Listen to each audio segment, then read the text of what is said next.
লক্ষ্মীর অঙ্গরাগ রঙের মাধ্যমে দেবীকে শোভিত করার পবিত্র এক রীতি।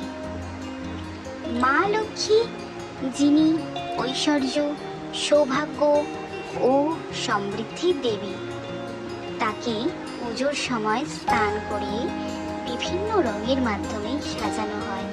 এটি শুধু রূপসজ্জা নয়, বরং এটি এক আধ্যাত্মিক প্রক্রিয়া যা দেবীর মহিমাকে আরও উজ্জ্বল করে তোলে। অঙ্গরাগের মাধ্যমে দেবীকে শোভিত করা তার প্রতি ভক্তি, শ্রদ্ধা ও কৃতজ্ঞতার প্রতীক। অঙ্গরাগের আধ্যাত্মিক তাৎপর্য কি আপনারা কি জানেন?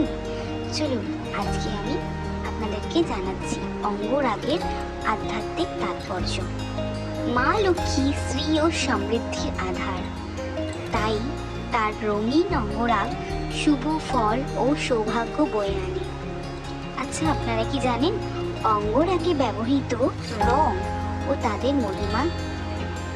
যদি না জেনে থাকেন তাহলে আজকে আপনাদের আমি জানাচ্ছি অঙ্গরাগে ব্যবহৃত রং ও তাদের মহিমা। হলুদ রং পবিত্রতা, শুদ্ধতা ও জ্ঞানের প্রতীক। লাল রং শক্তি, প্রেম ও সৌভাগ্যের প্রতীক। সাদা রং শান্তি ও নির্মলতার প্রতীক। নীল আর সবুজ রং অসীমতা ও প্রাকৃতিক সমৃদ্ধির প্রতীক। অঙ্গরাগের রঙে উজ্জ্বল হলেন মা লক্ষ্মী। দেখুন তার বহুময়ী রূপ। ভক্তির রঙে রাঙিয়ে তুলি দেবী লক্ষ্মীর চরণ। আলোর স্পর্শে হৃদয়ে জাগো পুণ্যের অনুরণ।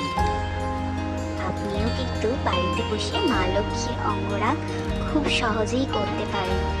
আমার ভিডিওতে দেখা এই ধাপে ধাপে এই পদ্ধতি অনুসরণ করে আপনি সহজেই দেবীকে রঙের মাধ্যমে শোভিত করতে পারেন।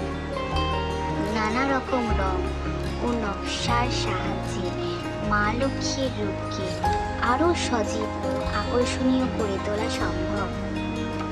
মা লক্ষ্মীর কৃপা আপনাদের ওপর বর্ষিত হোক। ভিডিওটি ভালো লাগলে আমাদের channel A to Z vlog ডায়েরিকে সাবস্ক্রাইব করবেন, লাইক করুন এবং কমেন্টে জানান আপনাদের কেমন লাগলো।